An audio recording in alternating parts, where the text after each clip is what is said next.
Bahasa tubuh adalah salah satu komponen yang penting ketika Anda ingin berbicara di hadapan audiens Anda, karena orang tidak saja bisa mendengar dari perkataan Anda, namun orang dapat melihat dari gestur Anda. Halo, teman saya Om Kyoyanto, dan pada kesempatan kali ini saya akan bicara tentang 5 komponen dalam bahasa tubuh yang harus Anda latih, yang harus mulai Anda tampilkan ketika Anda berbicara di hadapan audiens Anda. Bahasa tubuh saya singkat dengan BT, dibagi dalam 3 kategori atau 5 kategori besar. Yang pertama kita bicara tentang mata, lalu kategori yang kedua kita bicara tentang tangan, kategori yang ketiga kita bicara tentang kaki, kategori yang keempat adalah voice, dan kategori kelima adalah basic position. Kata kunci dari mata adalah lihat mata semua audiens Anda. Kata kunci dari tangan adalah variasilah gerakan tangan Anda. Kata kunci dari kaki adalah berdirilah dengan kokoh. Kata kunci dari voice adalah harus terdengar dengan jelas. Perhatikan satu persatu dari 5 komponen ini. Poin yang pertama, yang teman-teman dan Bapak Ibu harus pahami bahwa tidak ada yang salah dan tidak ada yang benar dalam sebuah presentasi atau public speaking. Yang ada hanyalah menarik dan tidak menarik. Dalam bahasa tubuh pun sama, tidak ada bahasa tubuh yang salah dan tidak ada bahasa tubuh yang benar. Yang ada hanyalah menarik dan tidak menarik. Lalu, apa sih mata yang tidak menarik? Mata yang tidak menarik adalah apabila Anda terlalu banyak melihat ke bawah ketika Anda berbicara dengan audiens Anda, atau terlalu banyak melihat ke atas ketika Anda berbicara dengan mereka. Jika Anda mengadakan seminar daring, maka pastikanlah bahwa Anda menatap kamera seolah-olah kamera tersebut adalah mata dari audiens Anda. Lalu poin yang berikutnya adalah mata yang tidak menarik adalah terlalu banyak membaca. Apabila Anda membawa catatan, pastikanlah bahwa catatan yang Anda bawa hanya sekedar untuk pengingat presentasi Anda dan bukannya fokus Anda ada di catatan tersebut. Dan jika Anda menggunakan materi presentasi berupa slide presentasi yang ada di layar, maka alangkah baiknya Anda melihat materi tersebut di laptop Anda yang menghadap ke Anda, bukannya Anda membaca poin demi poin yang ada di layar tersebut sehingga Anda membelakangi audiens Anda.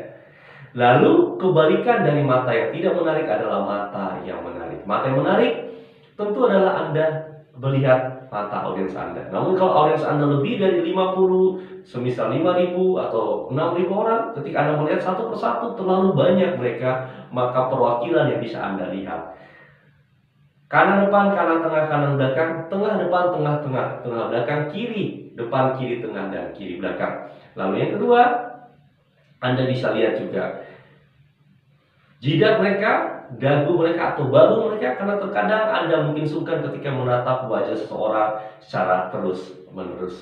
Jadi poin yang pertama, pastikan Anda melihat seluruh mata audiens Anda.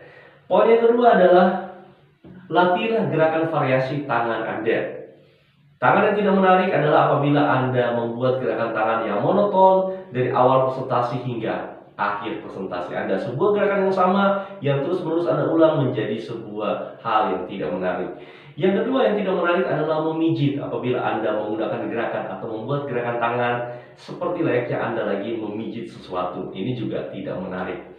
Gerakan tangan yang berikutnya yang tidak menarik adalah menggantung, di mana Anda tidak membuat gerakan tangan, namun tangan terus Anda gantung di depan badan Anda.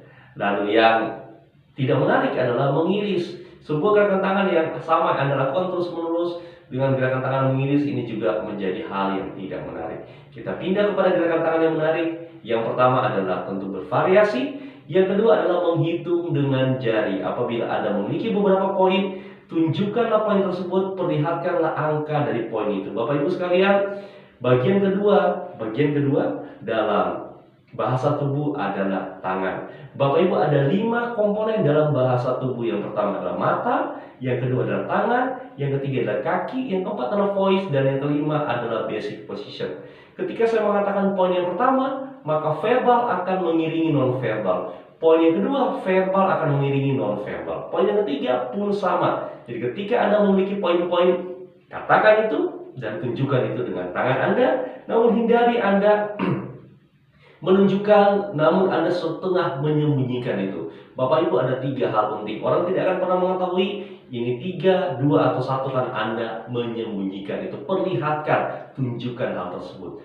Variasi yang pertama, menghitung dengan jari. Yang kedua, cherry picking. Yang ketiga, apabila Anda punya sebuah kata yang mau Anda tekankan dalam sebuah kalimat, maka lakukan penekanan dengan verbal dan juga non-verbal. Perhatikan kata yang saya tekankan berikut ini serta non-verbal yang saya lakukan terhadap kata tersebut.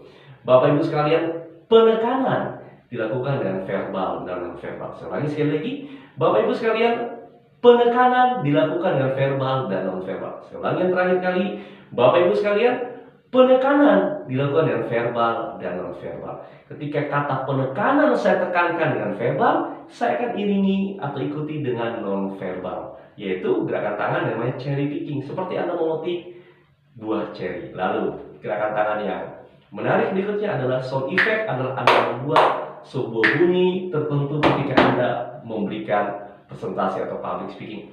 Yuk Bapak Ibu, kita masuk pada poin yang ketiga. Yuk Bapak Ibu sekalian, kita masuk pada poin yang kedua. Inilah sound effect yang bisa Anda buat ketika Anda ingin menampilkan bahasa tubuh yang menarik. Poin yang berikut adalah kaki. Kaki yang tidak menarik adalah apabila Anda banyak bergoyang atau Anda berdiri yang tidak kokoh ketika Anda presentasi. Lalu kaki yang tidak menarik adalah apabila Anda maju dan mundur ketika Anda sementara membawakan sebuah presentasi. Dan kaki yang tidak menarik juga adalah apabila Anda tidak berjalan, Anda hanya berdiri di satu sisi ketika Anda memulai sebuah presentasi dan mengakhirinya di sisi yang sama. Lalu lawan dari kaki yang tidak menarik adalah kaki yang menarik. Berdirilah dengan kokoh, pastikan kaki kanan sejajar dengan bahu kanan Anda, kaki kiri sejajar dengan bahu kiri Anda. Untuk pria, untuk wanita seperti satu kaki Anda di arah jam 12 dan satu kaki Anda ada di jarum jam 10. Entah kanan depan, kiri di belakang juga pilihan bagi Anda. Namun yang pasti adalah berdirilah dengan kokoh yang pertama. Yang kedua, mulailah dari center atau tengah audiens Anda. Berjalanlah 2-3 langkah ke samping kanan dan perhatikan orang di samping kanan. Kembali lagi ke tengah, lihat seluruh audiens Anda. Berjalan 2-3 langkah ke kiri Anda. Fokuslah kepada orang bagian kiri, kembali lagi ke tengah dan fokus kepada seluruh audiens Anda. Poin yang berikut adalah voice terdiri atas 5. Suku kata V adalah volume suara. Pastikan bahwa volume suara Anda terdengar hingga seluruh orang yang ada di ruangan tersebut. Jika suara Anda kecil, gunakanlah alat bantu untuk hal tersebut. O adalah out of filler. Pastikanlah bahwa pengucapan Anda tanpa diawali oleh kata-kata yang tidak Anda butuhkan. Bapak Ibu sekalian, baiklah Bapak Ibu sekalian, oke. Nah, adalah kata-kata yang harusnya Anda tidak ucapkan ketika Anda membawakan sebuah presentasi, out of filler. Lalu bagaimana caranya Anda tidak terlibat dalam filler word tadi? Satu, kuncinya adalah latihan. Latihlah apa yang akan Anda sampaikan. Salah satu indikasi kenapa adanya filler word tadi adalah karena Anda sementara memikirkan kata apa yang harus Anda sebutkan sesudah kalimat yang Anda katakan. Hal ini terjadi karena Anda belum sepenuhnya memahami dan melatih kalimat atau materi presentasi Anda. Lalu poin yang kedua untuk mengatasi filler word tadi adalah Anda bisa jeda beberapa detik, kemudian Anda ucapkan kalimat yang selanjutnya. Perhatikan Bapak Ibu sekalian, cara mengatasi filler word adalah daripada lebih baik Anda diam sejenak. Bapak Ibu sekalian, cara mengatasi filler word adalah dengan diam sejenak. Ketika Anda diam sejenak, Anda memberikan kesempatan otak Anda untuk menyusun kalimat yang akan Anda ucapkan. Karena otak kita membutuhkan waktu 6 detik untuk melakukan hal tersebut. Lalu, poin yang ketiga adalah intonasi. Pastikanlah ketika Anda berbicara, intonasi Anda naik dan juga turun. Kadang-kadang Anda bicara yang sangat cepat, namun kadang-kadang Anda juga harus mulai pelankan kecepatan berbicara Anda. C adalah clarity, kejelasan ucapan. Pastikanlah bahwa kata-kata yang susah untuk Anda sebutkan Anda telah latih sebelumnya. Pastikanlah kalau ada bahasa asing yang Anda katakan Anda harus latih sebelumnya. Dan yang terakhir adalah energi. Pastikanlah ketika Anda berbicara harus ada energi di nada suara Anda. Ada antusiasme yang didengar dari nada suara Anda. Dan yang terakhir adalah basic position. Apabila tangan tidak lagi Anda gunakan untuk membuat gerakan tangan, maka tangan itu ada di sini sejajar dengan pusat Anda. Jangan terlalu bawah, jangan terlalu di atas. Dan jangan juga ketika Anda dari awal hingga akhir Anda membuat basic position tanpa membuat gerakan tangan. Ingat, basic position hanya Anda buat apabila Anda tidak lagi membuat gerakan tangan, maka tangan tadi berada seperti ini. Dan yang terakhir dari saya, tidak ada hal yang baik yang harus Anda lakukan selain mulai mempraktekkan, melakukan, serta mulai melatih apa yang sudah kita bicarakan sepanjang program ini. Dan di akhir program ada beberapa kuis dan tes yang harus Anda selesaikan agar Anda bisa mengetahui seberapa banyak materi yang Anda kuasai, dan juga ada tugas-tugas yang harus Anda sampaikan atau Anda buat dan harus Anda latih sehingga tugas tersebut menjadi rangkuman dari seluruh proses belajar kita. Saya Ongki Wianto, senang bisa berbagi dengan teman-teman sepanjang program Public Speaking Master ini, dan ada beberapa program lain yang Anda bisa ikuti, semisalnya trainer-trainer rahasia menghasilkan 1 miliar pertama dari bisnis training, atau Anda bisa mengikuti program Life Changing with NLP. Ketika Anda tertarik dengan program-program tersebut, Anda bisa masuk ke nomor 0811 3440909 atau 0812 495 0909. Saya ulangi sekali lagi, 0811 344 0909 atau 0812 495 0909. Sukses untuk Anda.